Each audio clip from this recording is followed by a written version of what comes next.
Mokyala wa Pastor Losias Bugingo Teddy Naluswa Buginga asabye Speaker Rebecca Daga ne Minister avubuka n'abaana Florence Nakiwala Kinje ayingire mu nsonga z'abaana.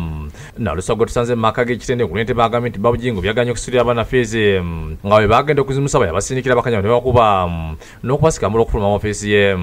Bagendayo ne bafukamira nga bamugamba Dad tuzze kulabako n'okutuwa school fees n'abakuba n'abagoba okubakuba ne baba bodyguards be. Ase buli asobola okugera ne Bugingo okuwerera abaana muyambe kubanga banabira bagwanga so si babenga omuntu.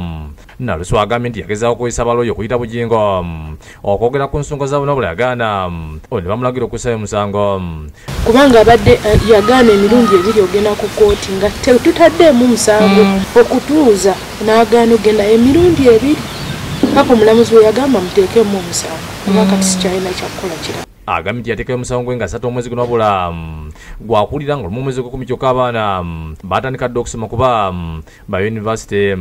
Ategeeza nga Pastor Bugingo batakyawulirako ti ne poliisi olw'okuba bamuyisa enfunda eziwera nga talinnyayo ate essuubi alisigaza mu sipiika ne Nakiwala. Kooti buli lwe bamuyita agaana okugendayo, buli lwe bamuyita tagendayo. Kati biremye kati hope yange esigadde mumwe.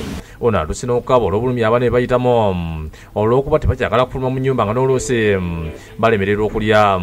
Minisita w'abaana n'abavubuka mbadde nkusaba maama yingira mu nsonga zino kubanga abaana bange batuuse obutasoma.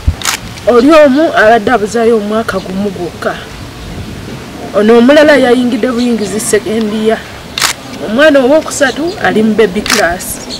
Mbadde nsaba maama oyingire mu nsonga zino ne mama Rebecca Kadaga muyingire mu nsonga zino kubanga abaana bange balina okusoma. Ategeeza nti kati alinze kooti ebyo basalirawo oba abaana banasoma oba nedda olw'okuba takola songa n'emiti byalajja mu ssente bayabyemugobamu. Twakola nga tumanyi tukolerera abaana baffe kusoma ne future yaffe, naye ate kati ekiseera kyatuuka nze n'abingobamu siina income byonna nti nsobola okulabirira abaana abo nadamu kigambo kya tuition. Amina Nabirye yakusakidde guli eno ku Lwabukedde TV.